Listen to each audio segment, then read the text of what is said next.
सोचिए एक ऐसा आदमी जो बाहर से दूध बेचने वाला व्यक्ति है, लेकिन जरूरत पड़ने पर उसके हाथों में बारूद बोलने लगता है। और जब सामने आते हैं इमरान हाशमी तो सवाल सिर्फ एक है, क्या उनका ये नया अवतार पुरानी सारी फिल्मों को पीछे छोड़ सकता है? क्योंकि गन मास्टर G9 कोई साधारण एक्शन फिल्म नहीं लग रही। इसके टाइटल से ही बंदूक माफिया और फैमिली ड्रामा की झलक मिलती है। लेकिन असली खेल तब शुरू होता है जब इमरान के सामने अपार शक्ति खुराना खड़े होते हैं। है कि अपार शक्ति करते हुए नहीं बल्कि एक फुल ब्लोन एक्शन के अंदाज में दिखाई देंगे। और भाई साहब, यही चीज इस फिल्म को बाकी एक्शन फिल्मों से अलग बनाने वाली है। ऊपर से जेनिला देशमुख का ऐसा अंदाज दिखाया गया है जिसे देखकर लगता है कि घर की बहू इस बार सिर्फ सब्जियां नहीं काटने वाली। लेकिन क्या गन मास्टर G9 सच में एक बड़ी मास एंटरटेनर बनने वाली है? क्या इमरान हाशमी का ईश्वर और अपार शक्ति का देशु आमने सामने की टक्कर में आग लगा देंगे? और सबसे जरूरी सवाल, ये फिल्म 2000 दशक वाले इमरान हाशमी मैजिक को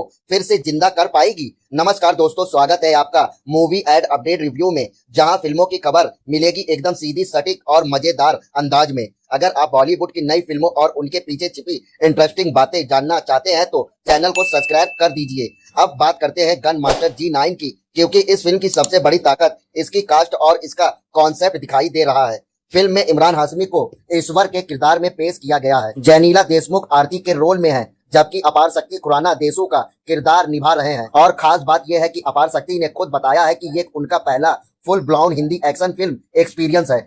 इतना ही नहीं, वे पहली बार एक पूरी तरह के एंट्रोजेटिक यानी खलनायक के रोल में नजर आने वाले हैं। मतलब जिस अपार शक्ति को हमने अक्सर कॉमेडी और हल्के फुल्के किरदारों में देखा है, वही अब इमरान हाशमी के सामने विलन का काम करेंगे। अब यहाँ से फिल्म की एक्साइटमेंट और बढ़ जाती है, क्योंकि एक तरफ इमरान का सीरियस और इंटेंस अंदाज और दूसरी तरफ अपार शक्ति का बिल्कुल नया डार्क अवतार। जेनेलिया की भूमिका भी सिर्फ डायरेक्शन वाली नहीं लगती। सामने आए कैरेक्टर प्रोमोस में आरती को जरूरत पड़ने पर एक्शन मोड में आने का संकेत दिया गया है। यानी इस बार फैमिली और एक्शन दोनों का कनेक्शन देखने को मिल सकता है। फिल्म के डायरेक्टर हैं आदित्य दत्त, जो इमरान हाशमी के साथ लगभग 2 दशक बाद फिल्म काम कर रहे हैं। और ये रेन्योन अपने आप में काफी इंटरेस्टिंग है, क्योंकि आदित्य दत्त और इमरान हाशमी की जोड़ी पहले भी दर्शकों को अलग तरह का सिनेमा दे चुकी है। लेकिन गन मास्टर G9 में स्केल पहले से ज्यादा बड़ा दिखाई दे रहा है। रिपोर्ट्स के मुताबिक फिल्म में मुंबई में एक बड़ा कार एक्शन सीक्वेंस शूट किया गया है, जिसके लिए कई दिनों का शूट रखा गया था। और कहानी का बड़ा हिस्सा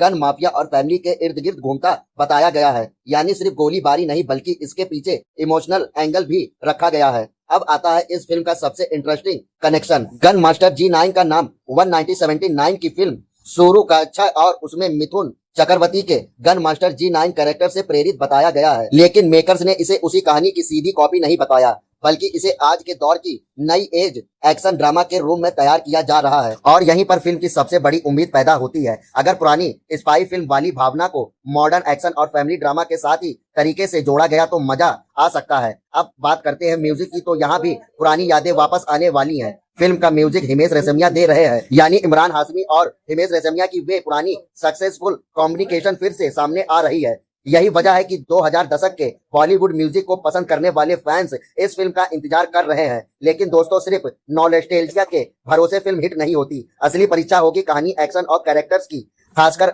अपार शक्ति का विलन वाला किरदार कितना दमदार निकलता है, इस पर सबकी नजर रहेगी। क्योंकि अगर विलन कमजोर हुआ तो इमरान की हीरो वाली एनर्जी का इम्पैक्ट भी कम हो सकता है। दूसरी तरफ अपार शक्ति ने अपना डार्क साइड सही तरीके से दिखा दिया तो ये उनके करियर का बड़ा टर्निंग पॉइंट बन सकता है। इमरान के लिए भी ये फिल्म काफी इंपॉर्टेंट दिखाई देती है, क्योंकि उनके फैंस उन्हें फिर से इंटेंस एक्शन अवतार में देखना चाहते हैं। और जेनेलिया के लिए भी ये एक इंटरेस्टिंग कमबैक स्पेस बन सकता है, खासकर अगर आरती के किरदार को मजबूत तरीके से लिखा गया हो। अब सबसे बड़ा सवाल, क्या गन मास्टर G9 सिर्फ स्टाइलिश एक्शन होगी या इसके अंदर एक सॉलिड इमोशनल स्टोरी भी होगी? अभी पूरी कहानी मेकर्स ने रिवील नहीं की है, इसलिए यहाँ ज्यादा स्पॉइलर देना सही नहीं होगा। लेकिन अभी तक जो इन्फॉर्मेशन सामने आई है उससे इतना जरूर साफ है कि फिल्म में एक्शन के साथ फैमिली और माफिया वाला एंगल रखा गया है। और अगर डायरेक्टर ने इन तीनों इंटेलमेंट्स को बैलेंस कर लिया तो फिल्म ऑडियंस को काफी एंटरटेनिंग लग सकती है। ऊपर से मुंबई की बड़ी एक्शन सीक्वेंस और आगे उत्तराखंड में शूट किए गए हिस्से फिल्म का स्केल बढ़ाने वाले हैं। इसलिए गन मास्टर G9 को सिर्फ एक और बॉलीवुड एक्शन फिल्म समझना शायद जल्दबाजी होगी। इसमें नॉस्टैल्जिया एक नया विलन है, इमरान का इंटेंस अवतार है और हिमेश का म्यूजिक है। लेकिन फाइनल फैसला ट्रेलर और पूरी फिल्म देखने के बाद ही किया जा सकेगा। फिलहाल मेरी नजर में इस फिल्म की सबसे बड़ी यूएसपी है इमरान हाशमी, बनाम अपार शक्ति खुराना। अगर इन दोनों की भिड़ंत बड़े पर्दे पर वैसी ही खतरनाक नकली जैसी उम्मीद की जा रही है तो ऑडियंस को पैसा वसूल इंटरटेनमेंट मिल सकता है। और अगर कहानी भी मजबूत निकली तो गन मास्टर G9 इमरान के फैंस के लिए बड़ा थिएटर साबित हो सकती है। आपको क्या लगता है, इमरान हाशमी का इस बार भारी पड़ेगा या अपार शक्ति का देशू सबको चौंका देगा? अपनी राय कमेंट में जरूर बताइए। वीडियो पसंद आया हो तो लाइक करिए, मूवी एड अपडेट रिव्यू को सब्सक्राइब करिए और ऐसे ही चटपटी मूवी अपडेट के लिए जुड़े रहिए, क्योंकि अगली खबर और भी धमाकेदार होने वाली है।